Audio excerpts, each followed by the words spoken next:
ಆತ್ಮೀಯರೇ, ಅನ್ನಬ್ರಹ್ಮ ಕ್ಷೇತ್ರವೆಂದು ದೇಶದ ಇತಿಹಾಸದಲ್ಲಿ ಪ್ರಸಿದ್ಧವಾದ ಉಡುಪಿ ಕೃಷ್ಣನ ಭೋಜನ ಶಾಲೆಯ ರೋಚಕ ಇತಿಹಾಸವನ್ನು ನೀವು ತಿಳಿದಿರುವಿರಾ? ಇಲ್ಲಿದೆ ನೋಡಿ. ಪುಟ್ಟ ಮಗುವೊಂದು ಗುಹ್ಯ ರೋಗದಿಂದ ಬಳಲುತ್ತಿತ್ತು. ಆ ಮಗುವನ್ನು ಉಳಿಸಲು ಮಗುವಿನ ಮಾತೆಯು 100 ಹರಕೆಗಳನ್ನು ಹೇಳಿಕೊಂಡಳು. ತನ್ನ ಬಳಿಯಿದ್ದ ಚೂರುಪಾರು ಹಣಗಳನ್ನು ವ್ಯಯ ಮಾಡಿ ಬಗೆ ಬಗೆಯ ಔಷಧಿಗಳನ್ನು, ಚಿಕಿತ್ಸೆಗಳನ್ನು ಕೊಡಿಸಿದಳು. ದಿನ ಕಳೆದಂತೆ ಮಗುವಿನ ಆರೋಗ್ಯ ಹದಗೆಡುತ್ತಾ ಹೋಯಿತು. ತೀರಾ ದುಃಖದಲ್ಲಿದ್ದ ಆಕೆ ಪ್ರತಿದಿನ ಉಡುಪಿ ಶ್ರೀಕೃಷ್ಣ ಮುಖ್ಯ ಪ್ರಾಣರಲ್ಲಿ ಮಗುವನ್ನು ಉಳಿಸಿಕೊಡುವಂತೆ ದೈನ್ಯಳಾಗಿ ಪ್ರಾರ್ಥಿಸುತ್ತಿದ್ದಳು. ಒಂದು ರಾತ್ರಿ ಆಕೆಗೆ ಕನಸಿನಲ್ಲಿ ಕೋತಿಯೊಂದು ಕಾಣಿಸಿಕೊಂಡಿತು. ದಷ್ಟಪುಷ್ಟವಾಗಿದ್ದ ಆ ಕೋತಿಯು ದೊಡ್ಡ ಕಟಾರವೊಂದರಿಂದ ನೈವೇದ್ಯ ಸ್ವೀಕರಿಸುತ್ತಿರುವ ದೃಶ್ಯವನ್ನು ಆಕೆ ಕಂಡಳು. ಮರುದಿನ ಮುಂಜಾನೆ ಮನೆಯ ಹಿರಿಯರಲ್ಲಿ ಈ ಕನಸಿನ ಕುರಿತು ಪ್ರಸ್ತಾಪಿಸಿದಾಗ, ಉಡುಪಿ ಶ್ರೀ ಮುಖ್ಯಪ್ರಾಣ ದೇವರ ಪ್ರಸಾದವನ್ನು ಮಗುವಿಗೆ ತಿನಿಸು, ಏನಾದರೂ ಬದಲಾವಣೆ ಆದೀತು ಎಂದು ಸೂಚಿಸಿದರು. ತಕ್ಷಣ ಎಚ್ಚೆತ್ತುಕೊಂಡ ಆಕೆ ಆ ದಿನದಿಂದಲೇ ನಿತ್ಯ ಮಠಕ್ಕೆ ತೆರಳಿ ದೇವರ ನೈವೇದ್ಯವನ್ನು ತಂದು ಮಗುವಿಗೆ ನೀಡಲು ಆರಂಭಿಸಿದಳು. ಆಗಾಗ್ಗೆ ಆರೋಗ್ಯ ವಿಷಮ ಸ್ಥಿತಿಗೆ ತಲುಪುತ್ತಿತ್ತು. ಆದರೂ ಒಂದಿಷ್ಟು ಧೃತಿಗೆಡದೆ ಸಂಪೂರ್ಣ ನಂಬಿಕೆಯಿಂದ ಎಡೆಬಿಡದೆ 47 ದಿನಗಳ ಕಾಲ ಶ್ರೀದೇವರ ಪ್ರಸಾದವನ್ನು ಮಗುವಿಗೆ ಉಣಿಸಿದಳು. ಇಷ್ಟಾದರೂ ಮಗು ಚಾಪೆಯಿಂದ ಕದಲುತ್ತಿರಲಿಲ್ಲ, ಮಾತನ್ನೂ ಆಡುತ್ತಿರಲಿಲ್ಲ. 48ನೇ ದಿನ ಆಕೆ ಮಗುವಿಗೆ ಅನ್ನಪ್ರಸಾದ ತರಲು ಮಠಕ್ಕೆ ಬಂದಿದ್ದಳು. ಎಂದಿನಂತೆ ಅನ್ನದ ಪಾತ್ರೆ ಹಿಡಿದುಕೊಂಡು ಅಡುಗೆ ಶಾಲೆಯ ಪಕ್ಕದಲ್ಲಿ ಕಾದು ಮಠದ ಸಿಬ್ಬಂದಿಗಳು ನೀಡಿದ ಅನ್ನಪ್ರಸಾದ ಸ್ವೀಕರಿಸಲು ದೊಡ್ಡ ದೊಡ್ಡ ಹೆಜ್ಜೆ ಹಾಕುತ್ತಾ ವೇಗವಾಗಿ ಮನೆಗೆ ಬಂದಳು. ಆ ಸಂದರ್ಭದಲ್ಲಿ ಘಟನೆಯೊಂದು ನಡೆಯಿತು. ಇನ್ನೇನು ಮನೆಯ ಒಳಗೆ ಪ್ರವೇಶಿಸಬೇಕು ಅನ್ನುವಷ್ಟರಲ್ಲಿ ತನ್ನ ಮಗು ಗಟ್ಟಿಯಾಗಿ ನಗುವ ಸದ್ದು ಕೇಳುತ್ತಿತ್ತು. ಮಾತೆಯು ಬೆದರಿ ಕಕ್ಕಾಬಿಕ್ಕಿಯಾದಳು. ಭಯದಿಂದ ಮನೆಯ ಕೋಣೆಯ ಒಳಗೆ ಕಾಲಿಟ್ಟಳು. ಅಲ್ಲಿನ ದೃಶ್ಯ ನೋಡಿ ಮಾತೆಯು ದಂಗಾದಳು. ಕೋತಿಯೊಂದು ಮಗುವಿನ ಮುಂಭಾಗದಲ್ಲಿ ಕುಳಿತಿತ್ತು. ಅನಾರೋಗ್ಯ ಪೀಡಿತನಾಗಿದ್ದ ಮಗುವನ್ನು ಹಿಡಿದುಕೊಂಡು ಮುದ್ದಾಡುತ್ತಿತ್ತು. ಕೋತಿಯ ಆಟ ನೋಡಿ ಕಂದಮ್ಮ ಗಟ್ಟಿಯಾಗಿ ನಗುತ್ತಿತ್ತು. ತಾಯಿಯು ಇವೆರಡೂ ಒಂದಾಗಿ ನಡೆಸುತ್ತಿರುವ ಆಟ ನೋಡಿ ಹೆದರಿ ಕಿರುಚಿಕೊಂಡಳು.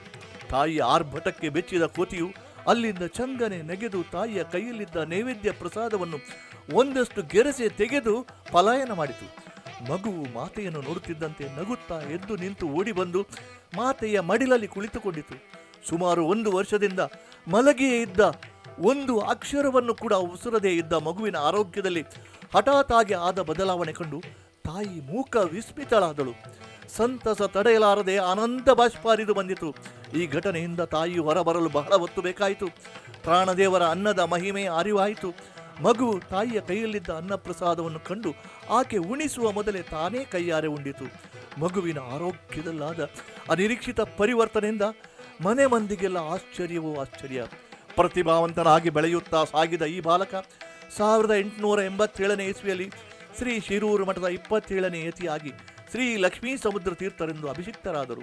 ನಿರಂತರ ಅಧ್ಯಯನ, ಜಪ, ತಪ, ಪೂಜೆಯಿಂದ ವಿಶೇಷ ಸಿದ್ಧಿಯೂ ಕೂಡ ಪ್ರಾಪ್ತಿಯಾಯಿತು. ಈ ಸಂದರ್ಭದಲ್ಲಿ ಶ್ರೀಗಳ ಪೂರ್ವಾಶ್ರಮದ ಮಾತೆಯು ಆಶ್ರಮ ಪೂರ್ವದಲ್ಲಿ, ಅಂದರೆ ಶ್ರೀಪಾದರ ಬಾಲ್ಯದಲ್ಲಿ ಜರುಗಿದ ಘಟನೆಯನ್ನು ಪ್ರಸ್ತಾಪಿಸಿದರು. ತನ್ನ ಮಗು ಗುಣಮುಖವಾದರೆ ನಿತ್ಯ ಅನ್ನದಾನ ನಡೆಸುವೆ ಎಂಬ ಹರಕೆಯನ್ನು ಕೂಡ ನಿಮ್ಮ ಸಲುವಾಗಿ ಹೊತ್ತಿದ್ದೆ ಎಂಬ ಅಂತರಾಳದ ಮಾತನ್ನು ಶ್ರೀಪಾದರಿಗೆ ತಿಳಿಸಿದರು.